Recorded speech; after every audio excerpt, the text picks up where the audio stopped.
Assalamualaikum warahmatullahi wabarakatuh.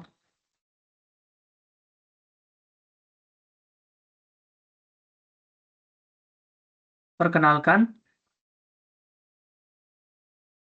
saya Muhammad Ikramullah dengan NIM 2023 11 179. Di sini saya akan mempresentasikan PPT saya yang dimana berjudul Kendali dan Komunikasi dalam Manajemen. Yang pertama yaitu kendali dan dalam manajemen. Kendali dalam manajemen adalah proses mengawasi, mengukur, dan mengoreksi aktivitas yang berjalan untuk memastikan kesesuaiannya dengan rencana atau standar yang ditetapkan. Lalu selanjutnya, tujuannya. Tujuannya yaitu dan pentingnya kendali, yaitu yang pertama mengidentifikasi penyimpangan, mendeteksi deviasi dari rencana untuk mengambil tindakan korektif, lalu mengelola risiko, mengantisipasi dan mengurangi potensi risiko yang dapat mengganggu tujuan organisasi, dan menjaga kualitas dan efisiensi. Itu memastikan proses berjalan sesuai dengan standar dan mengoptimalkan penggunaan sumbernya, dayanya. Lalu fungsi dan kendali dalam manajemen. Pertama itu mengawasi proses operasional, seperti memastikan kegiatan berjalan sesuai rencana, lalu memastikan kinerja, menjamin bahwa tim mencapai target yang telah ditetapkan, dan terakhir pengambilan keputusan, menyediakan data dan informasi untuk penyesuaian strategi jika diperlukan. Lalu selanjutnya adalah kendali dan komunikasi dalam manajemen, yaitu komunikasi dalam manajemen. Komunikasi dalam manajemen adalah proses pertukaran informasi, ide, dan instruksi di antara individu atau kelompok dalam organisasi untuk mencapai tujuan bersama. Lalu selanjutnya yaitu pentingnya komunikasi dalam manajemen, yaitu memvalidasi koordinasi, memastikan semua tim bekerja sesuai dengan peran tanggung jawab mereka, meningkatkan efisiensi, seperti mengurangi kesalahan dan mempercepat penyelesaian pekerjaan, dan mendukung pengambilan keputusan, memberi data dan informasi yang akurat bagi manajemen untuk membuat keputusan yang tepat. Lalu jenis-jenis komunikasi dalam manajemen yaitu komunikasi vertikal seperti top down dan bottom up. Lalu komunikasi horizontal yaitu di antara tim atau divisi yang setara untuk meningkatkan kolaborasi. Lalu yang terakhir komunikasi diagonal.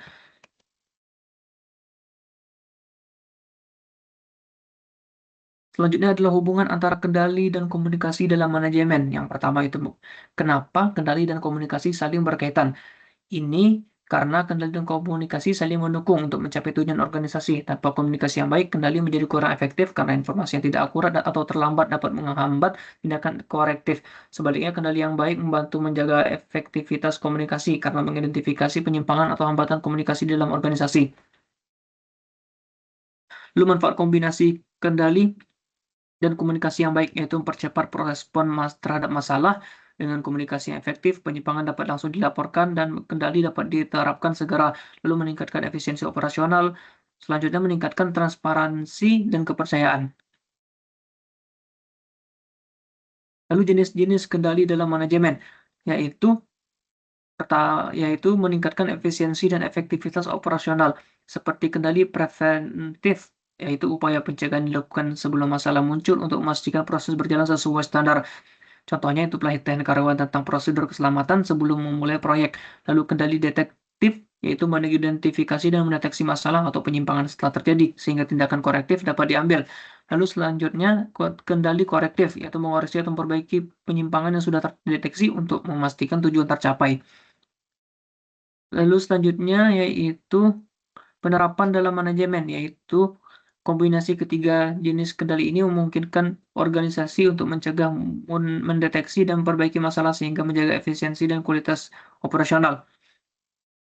Kendali yang efektif mendukung tercapainya target dan menjaga stabilitas operasional dalam jangka panjang. Contoh kasusnya adalah dalam industri manufaktur, perusahaan menerapkan kendali preventif melalui pelatihan, kendali detektif dengan pemeriksaan kualitas harian, dan kendali korektif untuk perbaikan prosedur jika terjadi kesalahan produksi.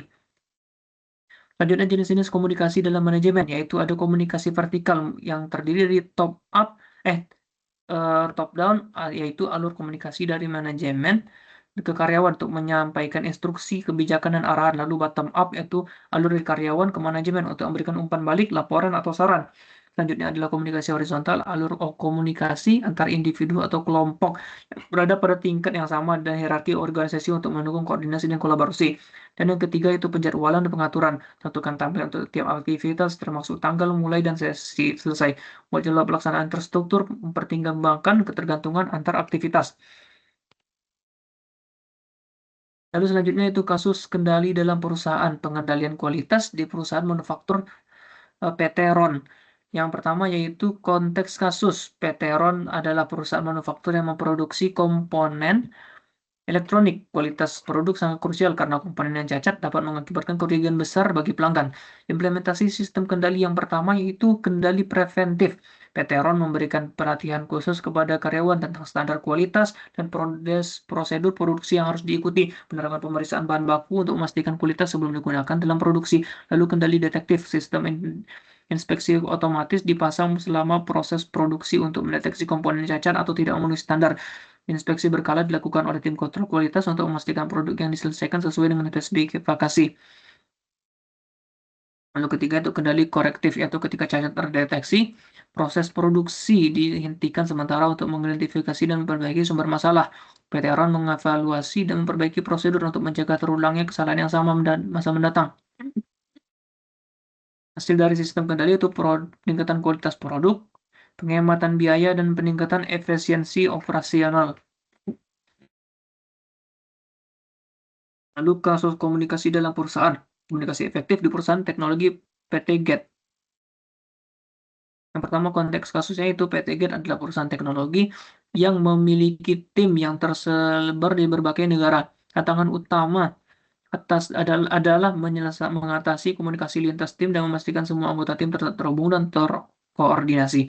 Pertama yaitu strategi komunikasi yang diterapkan yaitu penggunaan platform digital. PT GET mengadopsi